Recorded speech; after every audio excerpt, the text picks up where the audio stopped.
And we're live here on the Fantrax YouTube and Twitter channels talking Week 11 fantasy football. We have a stream on, not a stream, we have a game on right now, the Ravens versus the Bengals. This has been pretty awful to watch so far because we had Mark Andrews exiting the game early. Lamar Jackson left the game for a brief moment. We were concerned there. Joe Burrow is now in the medical tent. I don't know what's going on with this game. It was set up to be so nice, and it looks like a bunch of injuries. So hopefully everybody else is good. It looks like Mark Andrews is not right now. But we're talking Week 11 fantasy football. We'll get into what specifically in a second.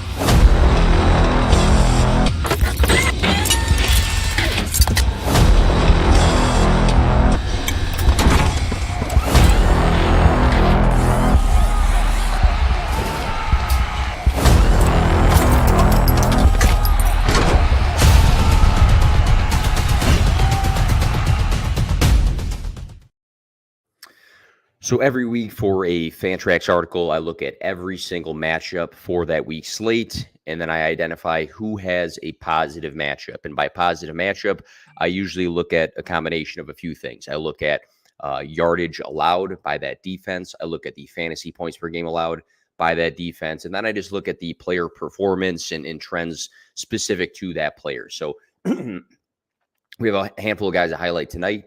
And the first one on that list will be Jerome Ford. So Jerome Ford gets the Pittsburgh Steelers, who allow the 10th most fantasy points per game to running backs and the 8th most rushing yards per game this season. Back in week 2, Nick Chubb rushed 10 times for 64 yards against the Steelers before sustaining that horrible season-ending knee injury. This meant Jerome Ford stepped into the lead back role, and he thrived in that game, rushing 16 times for 106 yards, and he scored a receiving touchdown. Ford finished as the running back 6 against the Steelers, who he plays this week. Back in week 2, he finishes the running back 7 the very next week, and also the running back 10 in week 7. Ford was previously dealing with some injuries, which meant an uptick in Kareem Hunt's usage, but he played 64% of the snaps the last 2 weeks now, catching 5 passes in week 9 and then rushing for 170 yards in week 10. 25 and then 18 touches the last 2 weeks. Makes it clear that it's not really a committee now between him and Kareem Hunt. It's more Jerome Ford. Good matchup that he already thrived in. We like him this week. Let's talk Davante Adams. Miami allows the 12th most fantasy points per game to wide receivers this season. Davante Adams has been awful this season. Just evident by his fantasy finishes. Wide receiver 29, wide receiver 17, wide receiver 2. That was good. Wide receiver 19, wide receiver 45, wide receiver 70, wide receiver 25, wide receiver 100, wide receiver 45, wide receiver 21. So some, not terrible performances in there, but when we're looking at where he was drafted, where the expectations were to what the performances has been, it's been a bad year. Just as plain and simple as we can get it. So last week's performance was a hopeful sign of things to be a little bit better. We're looking at 6 catches on 13 targets for 86 yards. Back in week 4, rookie quarterback Aiden O'Connell, who is starting this coming week, hyper-targeted Adams 20 times, which I feel like could be the same case in this Miami matchup. Maybe not 20 times, but the same sort of emphasis on Davante Adams in a game that probably is going to have to be through the air. In week 11, in an attempt against a powerful offense. So I still believe in the talent of Davante Adams. I think the situation has not been great, but at the end of the day, volume is king when it comes to fantasy football. He had a good amount of targets last week. He's had a great amount of targets in a week with Aiden O'Connell already, and I think against Miami, it's going to have to be the case. They're going to have to emphasize Davante Adams. Raheem Mostert, the same game. The Raiders allow the 8th most fantasy points per game to running backs and the 4th most rushing yards per game this season. Mostert has been limited at practice this week with ankle and knee issues, and we have Devon Achane set to suit up this week after being on the IR. But I think if Mostert's healthy, it's going to be a good week for him. Mostert scored 13 total touchdowns in the season, finished as a top 5 running back 3 times, and he's rushed for 115 plus yards twice this season. I think Achane is going to be good, right? I think he's explosive. I just doubt he's going to come off the IR and just take the job completely away from Raheem Mostert, who's been good this season. So if Raheem Mostert is good to go this week, I like him in this Raiders matchup. Wouldn't be a podcast, wouldn't be a stream if a Bears homer didn't talk about a Chicago Bear. And It's ironic because I don't get to go to the Bears games too often, but my wife and I went to the game on Thursday last week, her first ever Bears game. I haven't been in a few years, and unfortunately, Justin Fields did not suit up. I think he was close, though. I think he was close. I bet you he could have played, and they played it safe, knowing it was not, a tough matchup against the Carolina Panthers. So I just missed Justin Fields playing. He's back this week against the Lions, who allow the ninth most fantasy points per game to quarterbacks. And, similar to last season, it took Justin Fields a couple of weeks to really heat up. And he did just that in weeks 4 and 5, heating up. 335 passing yards and 4 passing touchdowns in week 4, followed by another 4 passing touchdowns in week 5 for 282 yards.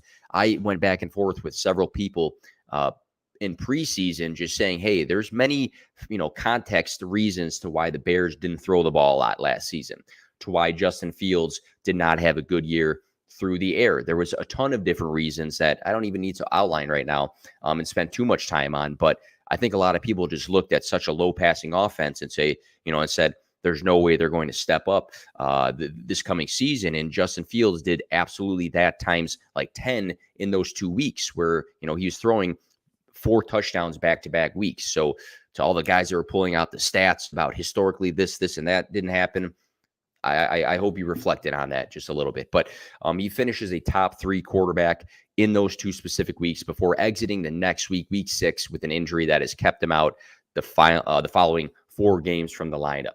Fields, we know, led all quarterbacks last season with 1,143 rushing yards. So we know the upside is there. The scary thing is that the upside started to be there through the air. And he established a great connection with DJ Moore, who's going off for fantasy football himself, and Cole Kmet looked great with Justin Fields this year so far as well when he was healthy. I like Justin Fields a lot in his first week back, especially just kind of thinking that, it's not like he just started practicing yesterday. I think he could have played last Thursday, and they played it safe. He's good to go in week 11. Same game, to have to talk about Sam Laporta. The Bears allow the 5th most fantasy points per game to tight ends and the 7th most passing yards per game this season. Sam Laporta has been one of the biggest surprises of the season as a second-round rookie tight end selection, ranking 4th in targets and receptions, 5th in receiving yards, tied for 3rd in receiving touchdowns, and 4th in total fantasy points. Laporta has been targeted 10-plus times in 3 games. He should see plenty of looks in this matchup. That's a +1 for him. He's been a top 5 fantasy tight end in 3 weeks this season, a top 10 tight end in 6 games, and he's only been outside the top 12 3 times this year. It's a great matchup for Laporta to continue to impress. I like him to be a huge part of this Lions offense in week 11. Maybe a streaming option here, but Will Levis against the Jaguars, who allow the 6th most fantasy points per game to quarterbacks and the 3rd most passing yards per game this season, seems like somebody to maybe take a shot on, just depending on who else you can start. After a hot start to his career, finishing as a quarterback 6 in his debut for fantasy football in week 8, Will Levis finishes as a quarterback 21 and quarterback 26 the next 2 weeks. So not good. Levis finished with 238 passing yards and 4 touchdowns in week 8, but he failed to throw a touchdown in the 2 games after and ended up with an interception in both matchups. The 39 passing attempts the last 2 games in a row, though, is an encouraging sign that Tennessee is allowing their rookie quarterback to sling it. More passing attempts means more opportunities to generate yards, generate touchdowns, generate fantasy points. So I like the fact that he is throwing to a high rate. I like the fact that we did see a big week out of him already. So decent streaming option in a plus matchup against the Jaguars. Let's talk Calvin Ridley. So the Titans allowed the 7th most fantasy points per game to wide receivers this season. Christian Kirk was the one that finished, with a solid week last week. He caught 6 of his 11 targets for 104 receiving yards. And he seems to be the more safe play at the end of the day when it comes to the wide receiver room for the Jacksonville Jaguars. I just want to shoot for upside when it comes to Calvin Ridley.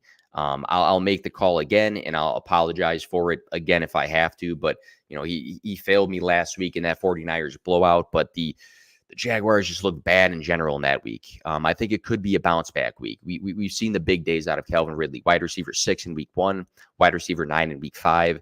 Both of those games over 100 receiving yards, both games with a touchdown, and both games with over 20 fantasy points. The issue is just the consistency and volume with, 6 weeks of 7 or more targets, but also 3 weeks of under 5 targets. So if the volume is there, I do like Calvin Ridley. in a plus matchup, in an opportunity to bounce back. Austin Eckler faces the Packers, who allowed the 7th most fantasy points per game to running backs this season. Eckler's been disappointing for a chunk of the season because he missed 3 games. Then he returned and finishes the running back 25 in week 6, running back 40 in week 8. But he's right back to his elite fantasy form. Eckler opened up the season with a running back 2 finish, then finished as the running back 6, running back 4, weeks 8 through 10. Eckler has rushed for 3 touchdowns in the last 2 weeks and has 4 on the season. The receiving volume that we so tightly tied to Austin Eckler's skill set has been on full display the last 3 games with 8, 7, and 7 receptions in them. So look for him to have some heavy volume per usual against the Packers and continuing to operate as a top 5 fantasy running back.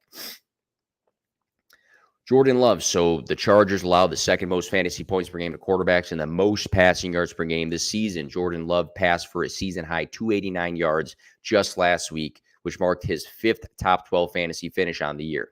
Love has finished 4 weeks with multiple touchdowns and opened up the year hot with back-to-back weeks, throwing 3 touchdowns. Great matchup to repeat as a top 12 quarterback in week 11. I'm not super sold on Jordan Love every week, but I feel like if the matchup's there, he is a decent streaming option. Trey McBride. The Texans allow the 3rd most fantasy points per game to tight ends this season. Trey McBride led the Cardinals in targets with 9 last week in Kyler Murray's first start. I think that is significant. McBride caught 8 of those 9 targets last week for a season-high 131 receiving yards and scored 21.1 fantasy points.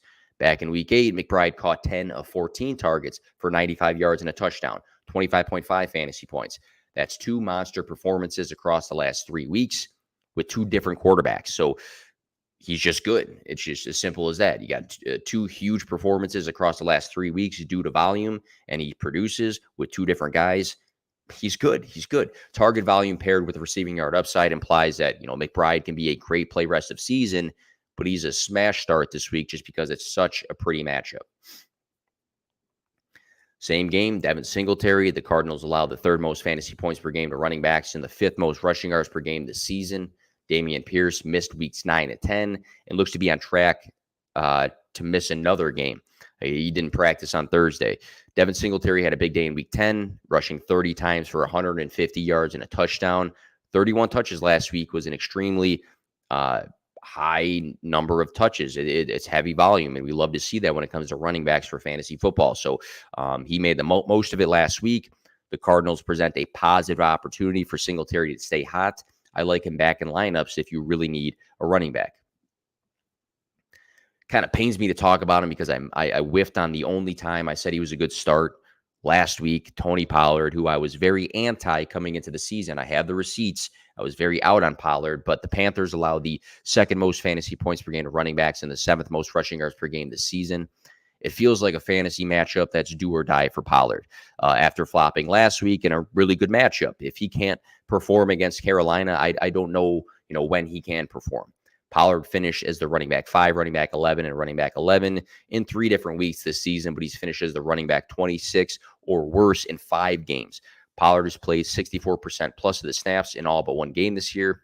He had a 122-yard rushing day in week 3. He's finished 2 weeks with 6 or more receptions. As the lead back in one of the better offenses in the NFL, you have to just think that good things should come when it comes to the guy in the backfield. So, this just kind of has to be the week for Tony Pollard against the Panthers, who have not been good against running backs. Let's talk Terry McLaurin versus the Giants, who allowed the 3rd most fantasy points per game to wide receivers and the 12th most passing yards per game this season. Wide receiver 47 for fantasy football in week 10. I think week 11 is just a major bounce back. McLaurin has finished as a top 20 fantasy wide receiver just 3 times this season.